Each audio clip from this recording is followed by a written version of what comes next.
All right. Hello, family, and welcome to Transform Your Mind, Change Your Life podcast. Thank you guys for joining us. All of you guys that who are online coming in right now, and you guys coming in through your different social media.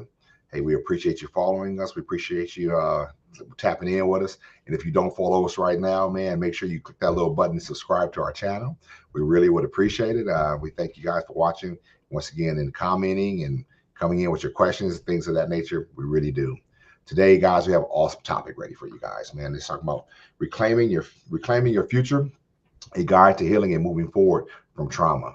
And the reason this is such a big thing, a lot of us have had many trials and tribulations in our lives.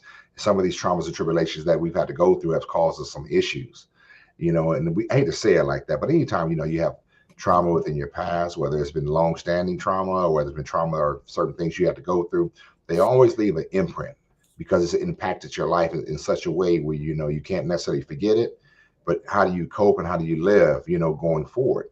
A lot of times, some folks that I happen to run into, their past has been so traumatic, they don't know how to live in the present and really have no hope for just a bright future. And I hate to say it that way, but if we allow our past to affect our future, we can't get past our past. And so I know that may be a little bit of wordplay, but I want to give you that thought process because if we're going to live in the fullness that the Lord would have us to live in, we have to be able to move forward, from the past. We have to get ourselves or unlock this, the prison that we may be in right now within our minds, within our spirits. We have to move to a place or get to a place where we can be free. Amen. And so that's just a thought process, guys. We're getting ready to kick in right now. We're getting ready to start right away because we have a bunch of topics. So let me go on and find that first topic and get it up here. And so the first thing I'm going to put up here, guys, the first step I would think is to seek professional help. And I'm going to get this up. My issue. Want to go on and kind of start down that road for me? Well, seeking professional help is something that, for me, there's a question that comes up first Okay. before I would even think to seek professional help, and that is what's going on with me, and can I find a way through this first? I Mm, think seeking professional help comes for me at a time where, or a lot of people, at a time where we feel like we've exhausted all of our resources, right? We've asked people who are close to us, we've tried everything that we already know to try, and unfortunately what I have experienced is that a lot of the times those two things are one and the same: mm. talking to the people that are around us and trying everything that we already know. A lot of times we learn from the people around us. So the resources that we're going to is just a variance of the same one thing. It's literally the same one thing happening two different ways. So I'm doing what I know and I'm going to people who taught me what I know.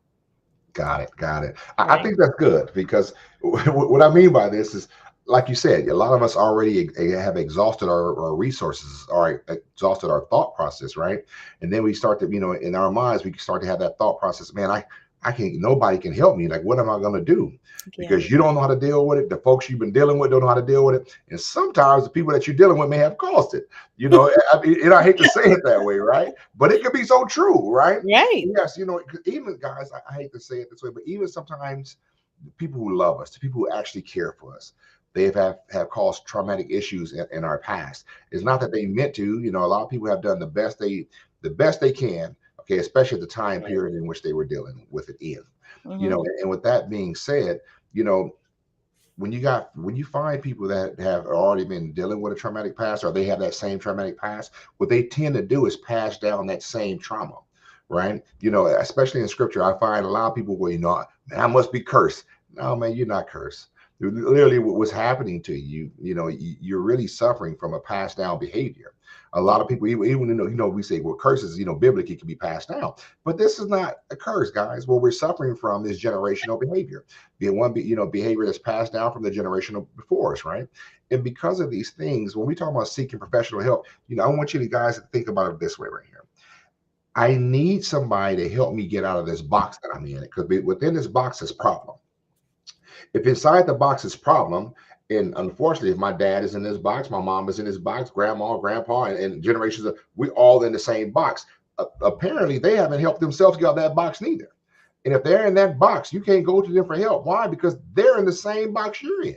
Right. Right. And so the reason we seek help, right, is because we want to get ourselves outside of that box. We want people to see it differently than of course we've seen it, and the folks that came before us seen it, because it's time for us to, to get away from that, to get out of that, to not be stuck in that same situation. So that's why I believe professional help, when if you can get that into your mind earlier rather than later, because some people have been literally suffering their entire lives, and where their suffering has become their normal. They're still got to deal with the stress from it, the heartache, the trauma from it. But Yep. yet, because of that, they don't understand, it's time for me to break out of this. And sometimes you need a new perspective.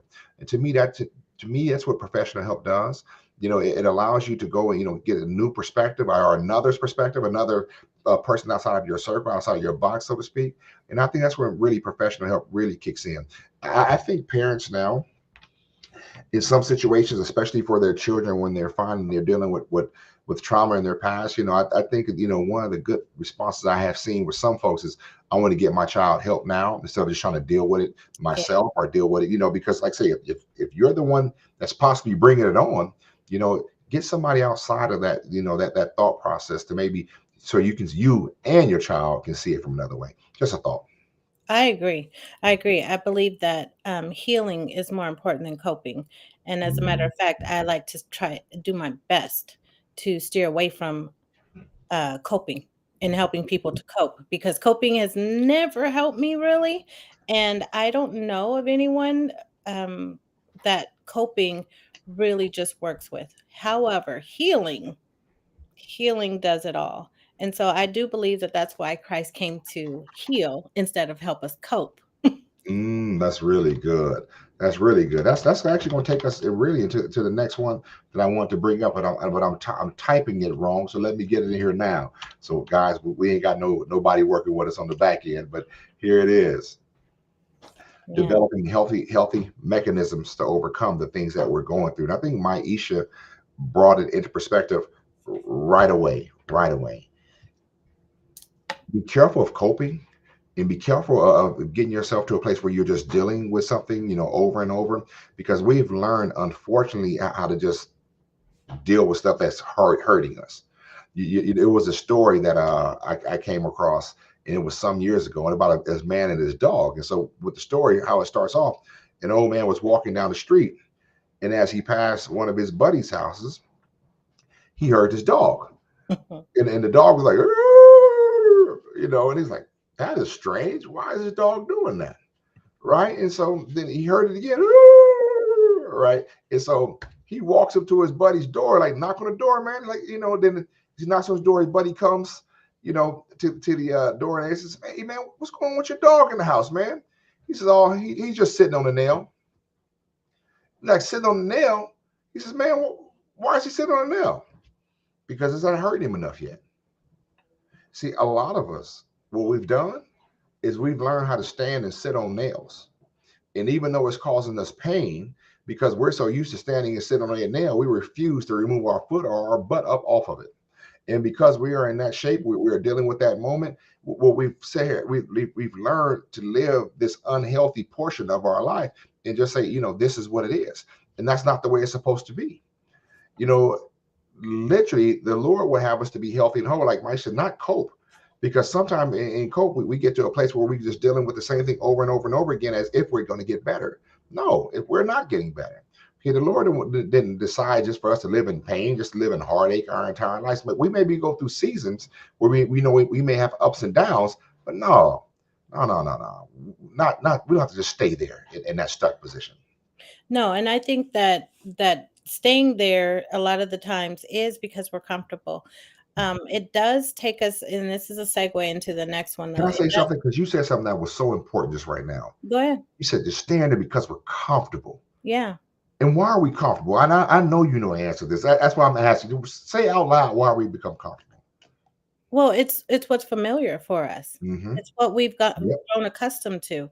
And so sometimes, and it's funny because even speaking to people who grew up in the same community as I did, I realized that we were all becoming a comfortable in the accommodations that we were in, and comfort to the point where we no longer acknowledge the pain that it was costing us, or that it was causing us to be in those particular situations, where some people got so used to it that they became it. Other people got so used to it to where they just continuously allowed it. Some people became so used to it that they just cause it. So it's like, I'm allowing this thing, but other people are like, they're the instigator, and in another group, we're the ones who just, okay, so it's instigated, now I'm going to do it to you. Right. And so that requires someone to be involved in the victim side, right? So we had all these different dynamics, and they flow so good until one person says, I'm checking out, I can't do this anymore. Then everybody turns to them and is like, who do you think you are? Mm-hmm. Mm-hmm. What's wrong with you? And then that saying comes up, right? If you think everybody else is wrong and everybody else doing the same thing, then maybe it's you that's wrong. Got it. Remember that? You know how Mm-hmm. people I say do. that? Well, you need to check yourself. So, you know what I help people with is simply, yes, I need to check myself. Check myself out. I'm out of here. I can't do this way anymore. I see that it's hurting me. You all may be okay with it right now, but I do need to go and get some help. Being set apart is actually a thing. And that's what I love the scripture for, because it shows us that if you are not able to function in the area that you are currently in, you may think a little different, you may do a little different, you're producing something that is good. Maybe you're the one that is sent to make a change in the things that the harsh things that people have become comfortable in, I like like that. like Christ, like Moses, like Joseph. Like there's so many people that we can go out here and name that are named in the scripture, but they were set apart. I like that. You know what? I look at it like this, and I hope that this helps some of you folks that are listening in today to this podcast, because I want you guys to get this thought process. You don't have to tolerate everything your parents tolerated.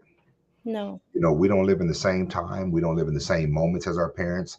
Or we don't live in the same moments as folks older than us. So certain things we no longer have to tolerate. And when you get that on the inside of you, when you get that into your heart, we say, you know what, that's just not for me. It's not for me. And then you can put the things in place that need to be put in place, or whether you can take some things out that need to be taken out, so of your life. And when we think about it like this right here, we got to develop these healthy mechanisms, you know, within us, because we got to get to a place where we're tired of sitting on those nails. We got to get to a place where we're tired of tolerating the pain and the hurt that continues to live on the inside of us. But we're gonna only get there truthfully when we make a decision that this is no longer for me. Yeah. And everything we're talking about, there must be a decision that must be made. And I know I didn't put this here in one of our steps, but I want you guys to always have that in the back of your mind. There must be a decision made, okay, to change your life. Okay. And then when you make that decision, you have to live in it daily. I think a lot of people miss that. We make a choice to do a new thing, but we fail to live in that choice daily. It's like a choice to forgive, and it's probably the best way to explain it, because forgiveness is so hard. you know and when we make a choice to forgive somebody for a wrong that they have done to us, you got to remember also, forgiveness is primarily for us. I get that. But when we choose to forgive others and to move forward in the reconciliation process with them, we got to choose to forgive every day. It's not just to choose to forgive in that moment, but we choose to forgive the next day and the next day and the next day. It's the Mhm. same thought process when it comes to healing. When we want to make a change in our lives, we got to live in that change. We got to live, in that process as we work through that process. Mhm. That same choice that we made to become whole, and that same choice that we made not to tolerate a certain thing in our life, we got to do it over and over and over and over again until it becomes part of our life. And then once it becomes part of us, then we can absolutely move forward from it. A lot of times we won't even know something is gone.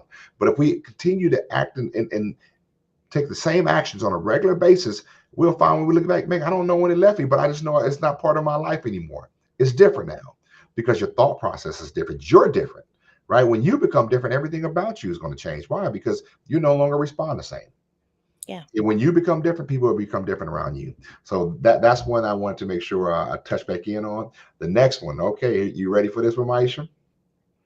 Yeah. Establish a Okay. supportive Oh, group. I messed that up. I didn't even put the next one. There we go. Yes. Oh, you got it. You got it. Establish a supportive group / network. Yeah. So this is where, for me, this, helping people, where I hear people tell me, well, someone told me, my friend told me that I needed to get help. you Mhm. know and it may have been a derogatory statement because the friend might have been upset at them at the time. However, the person took it seriously and went and got help. And so this is wonderful, because a supportive group will tell you the truth. Look, Maisha, you're not doing the best right now. You need to go and do something else. Maisha, you could have handled that a lot better.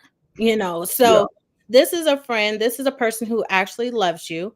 Maisha, I I believe that you have more in you than what you just gave. You get what I'm saying? I I do. I do. My kids come back and correct me. Mom, that was a little rough. Or mom, your energy is off. Thank you. Because you're checking me so I can check myself. These are areas that I might not have checked myself, where I'm just flowing because, again, I got comfortable in this portion of my misery. And one of my kids who love me so much, they'll say, something's off about you. And I know you can correct that, mom. I believe in you enough. And what I realize is that when we're in groups of people who actually love us and support us going towards a better us, they're going to check us and ask us to check ourselves. Right. If you're not in a group who will tell you where your wrong is, then be Maybe, aware. maybe you're in the wrong group. I look at this from my perspective, which is kind of similar to yours. Make sure you're around the right people. Yes. Yeah, this is the it may be one of the hardest things that we have to do.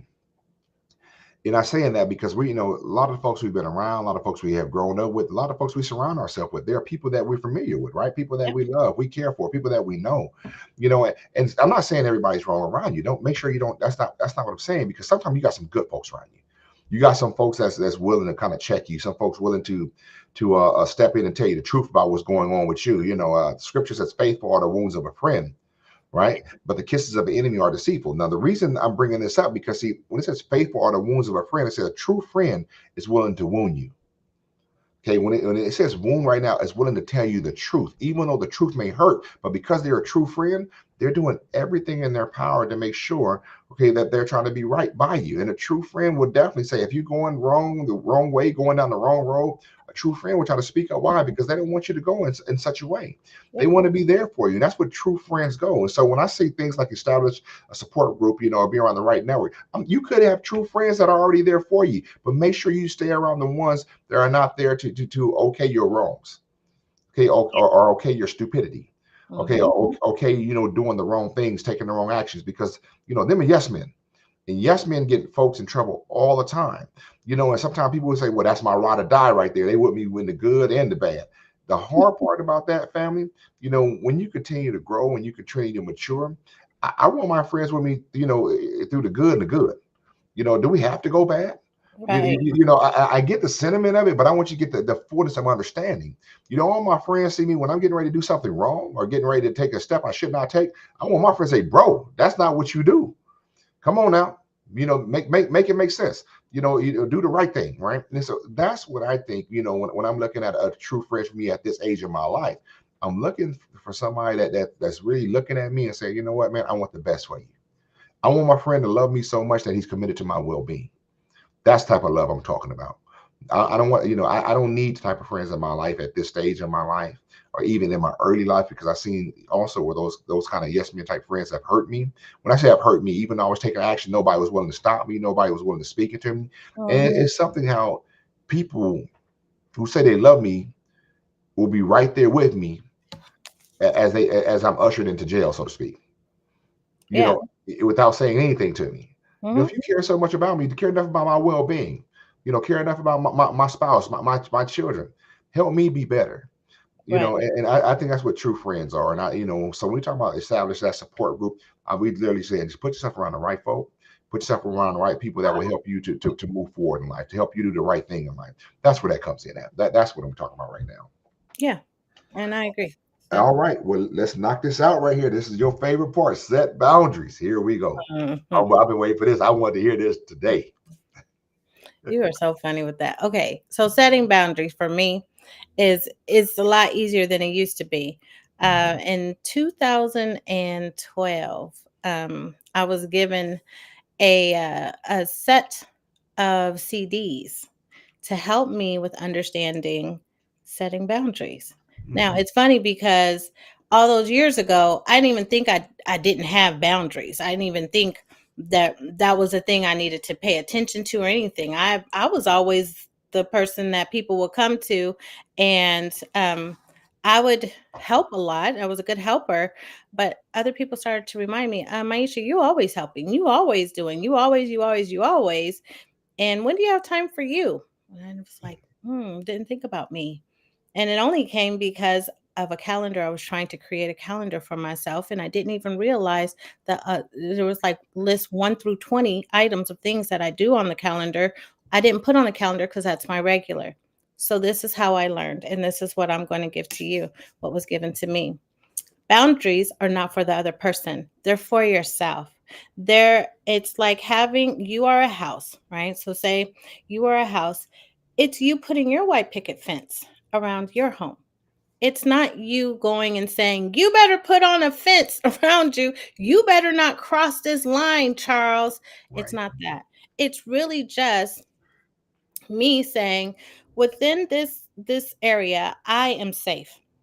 Within this area, this is where I work and I flow very well. And I'm going to stay here. And what I do is I realize by trial and error, when I get too close to that fence or when I get to a certain part of my yard and I start to feel angry, I start to feel my mercury rising. Even sometimes we think about our anger. A lot of us don't realize we all have physical signs of our anger. Right. Physical signs. Some of us, like me, my voice will start to crack. Or, yeah, people think, oh, well, yeah, I knew she was mad because she got loud. No, my voice starts to crack.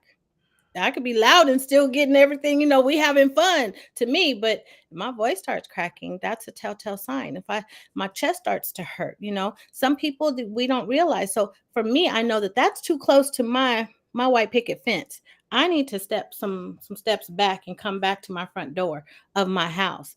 And when I'm helping other people to get their boundaries set up, I ask them, what is it that hurts you? What is it that makes a difference for you? Because we're not concerned about everybody else when we're setting our boundaries. We're concerned about you. Right. What is it about you that hurts here? Because if I go to a restaurant and I'm allergic to peanuts and you love Kung Pao chicken and we at Panda Express, I'm going to go ahead and get Kung Pao chicken and it has peanuts in it. That would kill me. It would be fine for you, Right. but it would kill me. It's a possibility that I would die from it. Everybody else in the restaurant can eat that Kung Pao chicken, but you put it on Maisha's plate and it could kill me. Got it. That makes sense. Okay. It So I does. need to know about what hurts me. I need to know about what impacts me in a negative way. And I need to do something about that. I need to do some self-care for me. I don't need to charge that to you. That's not your place. Your place is to take care of you. My place is to take care of me. Got it. That's setting a boundary. I in my younger life, I used to have a problem with folks drinking and doing drugs around me, and I mean, even when I was a teenager, right? And I had seen so much when people were drunk and acting out of character and doing things wrong when I was young, that when I got up and I got my own place, I remember when I said, you know what, I'm not going to allow people to come over my house and drink and smoke and do those things. And I have never forgotten it. And the reason I've never forgotten it because I put those rules in place. And it's something because when I put those rules in place and people knew they couldn't come over my house and be drinking and smoking and all those other things, yeah, some folks didn't visit, and that was Mhm, okay. Because mhm, in my home, I didn't want those things to pop up where it caused problems, arguments, and fights, because that's what I had seen in my younger life, and I didn't want to be a part of that, anymore in my life, especially in my own home. Because see, when I became an adult, so to speak, and I got my own home, I had the right to rule over my house, put the boundaries in place that I wanted for my household. And so I got a chance to live in my own household and have my kids grow up in an environment where people didn't drink and smoke, where people yeah, didn't, there wasn't no fights breaking out because people were alcoholics and things like that in my home. But that was a boundary I set in place for me because I knew it kept me healthy. I Right. knew it kept me out of a place of anger. I knew it kept frustration away from me. And so it got to the place where, we were people at my house 11, 12, 1 o'clock at night or in the morning, and we're just having clean fun. Yep.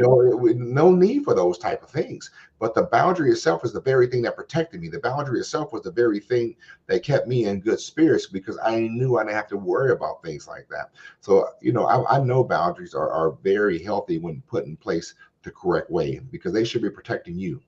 You should be protecting yourself by your boundaries. You remember your boundaries, like Mike said earlier, they're not for other people. Okay, they're to protect your person. Okay, to protect your wholeness, so you can stay at peace, so you can be that person that you need to be and move forward. All right. We only got a couple more that I'm going to bring up, and I think this is a good one. And this is really just challenging negative thought process. Mm-hmm. Challenge the negative thought process. I'm sorry, patterns. Challenge negative thought patterns. But I put there. Forgive me. Yeah. Yeah. You want me to start? Oh, you got it. Okay. No, you can go ahead. Okay, okay. The reason that this came up, guys, is because I am a person that does not necessarily have the positive thought process when I first start thinking on something. As a matter of fact, I default to a negative thought process, and I know that doesn't sound good. Say, well, Pastor, that's you, even as a Christian. Guys, I am a person that has always had to fight a negative thought process. I don't know whether did I kind of grow up like that, or maybe some of the things that may have changed me. I don't know what to blame it on. Maybe it's just who I am. But I'm bringing this up to you because, see, now my understanding is, when that negative thought kicks in, when we know when those thought patterns come in, like, where they're not positive, I know immediately to fight against those thought patterns. Yeah. Right. I know I cannot keep them because if I stay in that negative thought process, it takes me down a road in which I cannot go. I find myself in such a negative thought process. Sometimes I can be living 10 and 15 years in the past. And my thought, how did I get here? How did I have one thought come in my mind, and now all of a sudden I've ran with that thought, and it's because it was negative. I'm now going downhill. Instead of me running uphill and moving and living in the present and going towards the future, I'm thinking backwards sometime 10, 15, 20 years. So we always have to challenge that negative thought process. Even scripturally, when the Lord tells us to renew our mind, He's saying renew your thought process. But you just can't renew it with anything. You got to renew it with what's good. Renew it was with help. What is things was healthy, things that help you to move forward in life, things that help you be a better person. Yeah. All right, so we can't allow our negative thought process to take us to a place we cannot go anymore. We don't live in that negative space, and if you're still there, it's time probably to move. But same thing when it comes to your thought process. You can't continue to focus on what's bad and hope in your life what happens is good. It just doesn't work that way. So we got to change, continue to work on changing our mindset, not allow ourselves to stay into a negative thought process because once again, and I fight it all the time. And the reason I put myself out there like this is because I know I'm a person that has always struggled with that. And because I have struggled with that, okay, I always recognize now if I'm going down this road, okay, and when I finally catch myself, it seems like I can correct it. But I'm blessed enough to have a wife that always, so she also could start to see it. And so she catches it sometimes faster than I catch it. She'll bring it to my attention. I think this is a beautiful thing, once again, because I'm around the right person to help me, catch myself so I don't go too far with this negative thought process. But when you find yourself and truly, you got to be honest with yourself now.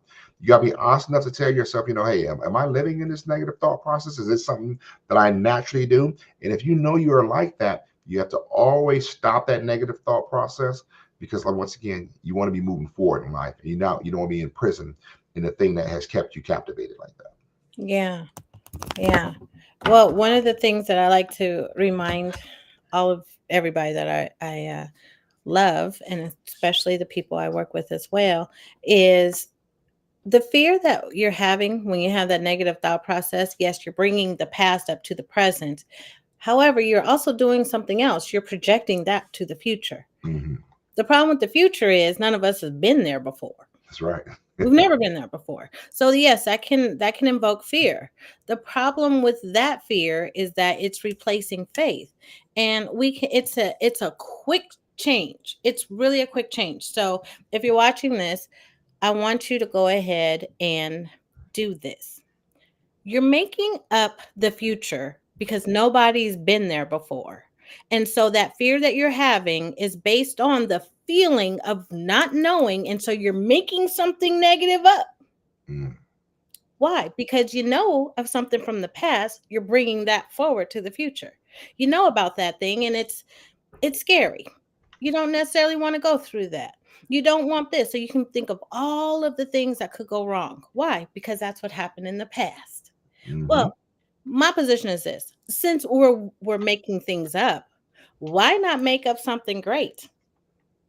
That's Why true. not think That's of true. something good? Think about this. If a person's never been to, we're here in California. So if you've never been to Disneyland in Florida, which is Disney World, right? You've never been there. And I tell you, guess what? You have an all expense paid vacation to Disneyland in Florida. So you're going to Disney World in Orlando, Florida. Most people would be like, oh my God, I'm so happy. This is so wonderful. Now, how you know? You ain't never been there before. How do you know this is so wonderful? How do you know this is, you're excited to go there versus anxious? Right. Versus scared? How do you know that you're excited? Because you've made up an idea in your mind about Orlando, Florida, where Disney World is, and you think it's going to be fun for you. So now your faith kicks in, and you're like, you're only anticipating fun, fun, fun, fun, fun. Because it's all made up. You've never been there before, and you certainly aren't in the future right now. You're just anticipating something. Right. That's so You're true. anticipating something good. So try it. The next time you're having a moment where you're having a difficult situation because of the unknown, how about you flip it and say, "Shoot, I'm making this up. I might as well write the story in my favor." And then That's right. rewrite the story. I like that. I like that a lot. I do like that a lot. This last one I'm gonna give you guys, we're gonna explain it, but it's to practice patience and forgive yourself for what you allow. A lot of people, unfortunately, they can't get past a lot of the things in life because of what they have allowed to happen in life. Yeah. And so really they have to forgive themselves. Mhm. I know me and Maisha talk about this a lot in a lot of different areas because we see so many people suffer from it. um, I know I have been there personally myself. I have looked back on some of my decisions, on some of the things, actions I've taken during my challenging times, and you look back and say, how could I have done that? Why did I do it that way? Even I woulda, coulda, shoulda. Been better, and I mean every sense of the word. But at the same time, we find ourselves stuck. And Mhm. this is the part that gets us, because we're stuck because we don't want to make the same bad move. We're stuck because we don't want to have to go down that same road again. But at the same time, if you're stuck, you also can't move forward in any way, shape, or form. Right. So we have to find, we have to figure out how to forgive ourselves. We ain't talking about nobody else right now. We're not talking about other people. You didn't get here overnight. Okay, if you're right now, you're dealing with traumatic past or trauma in general. You may not even start at this, but you may find yourself where you're in a place where you may be keeping it moving forward. The trauma or the person that caused trauma may be out of your life, may be gone, may not even be around anymore. But Mhm. because you continue to relive it over and over and over again, okay, it has stopped you from moving forward. But at the same time, you find you've made some decisions based on actions that have taken place years ago. Yeah. And now you may find yourself in a place where you're like, man, because I allowed this to happen, because I didn't do something about it back then, do something about it now. I don't Yeah. know the way I said. Do something about it now. Make the change that you need to make for you to become whole and healthy. Forgive yourself for what you allow. Some of you guys, you were children, or you were going through hardships when you were young. Just say, well, you couldn't do nothing about it anyway. So you need to get into your thought process or your mindset. You need to reconcile within yourself that it's time for me to move forward past the hurt, past the pain. That's it. Because if it's not allowing you to be free and for you to live the fullness of life, then it still got you. And that's not a place the Lord would have you live in. That's not anybody who loves you don't want you to live in that place, because Right. they want you to see or live rather the fullness of life. They don't want you to be in bondage to anything, especially the things in the past. So Mhm. forgive yourself. Give yourself space. Be compassionate with you. And know that you didn't get to the place where you are overnight. It's going to probably take a little bit more than overnight to get to where you need to be. But start on that thing we talked about earlier. Take that step, and that continued step each and every day to move towards a productive future. That's what I would have to say in that area right there. Yeah. And so I would just speak to forgiveness really quick. Forgiveness is literally something that is owed to you. and the person owes you a debt. That debt is something that they could have done better for you. They could have done better to you, or they should have done it, you know? And so instead of shooting on people, what you can do, especially to yourself, instead of shooting on yourself, you turn around and you say, you know what? You're a good person. You didn't know what you didn't know.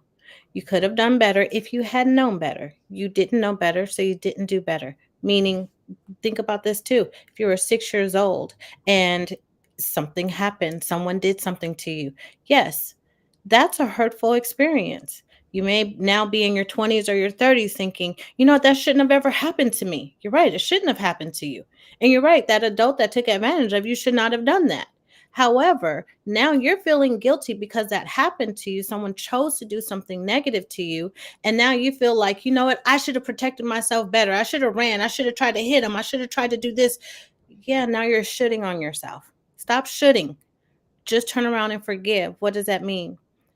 If I was stronger, I would have done this. I wasn't stronger. I didn't do this. I'm older now. I understand now how to protect. I didn't know that then. So I forgive you, person. I forgive you, Maisha. I'll put me in the equation. Maisha, I forgive you.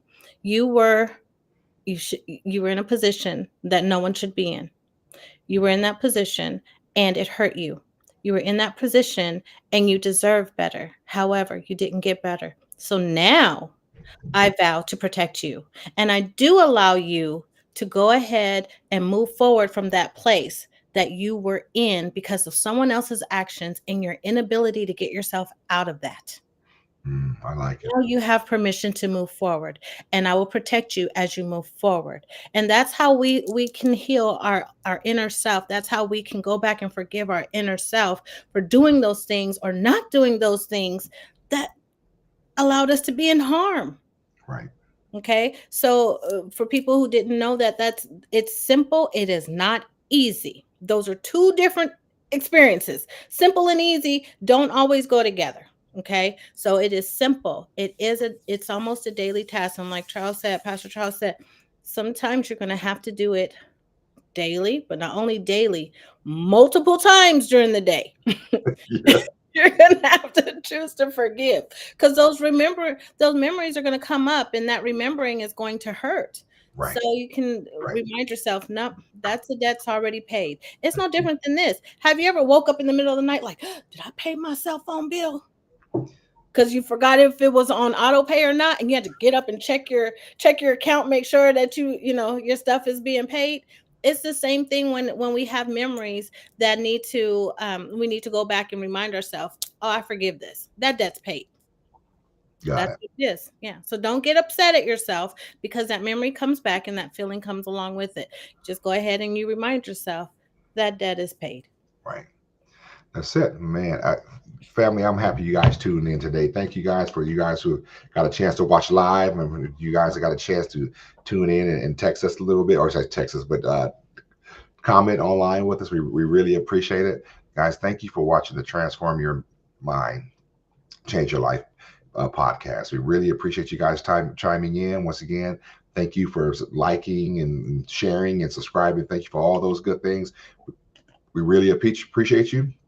Family, you guys take care. Have a blessed day. Well, I should say this real quick before we go totally away. If you guys have any quick questions, we got another couple minutes to be on here. If you got any quick questions, Yeah, just type them in the yeah, chat. 30 minutes. So we'll give you probably about 15, 20 seconds here. If anybody types something in, if not, don't worry about it. Go back and watch the first part.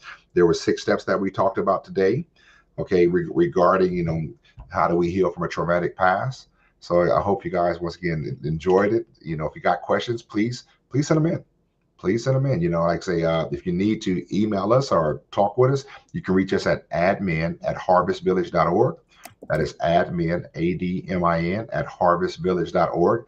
And like I said, if you got some great questions, maybe we'll even get a chance to bring them up as we do the podcast. We would love to discuss them with you.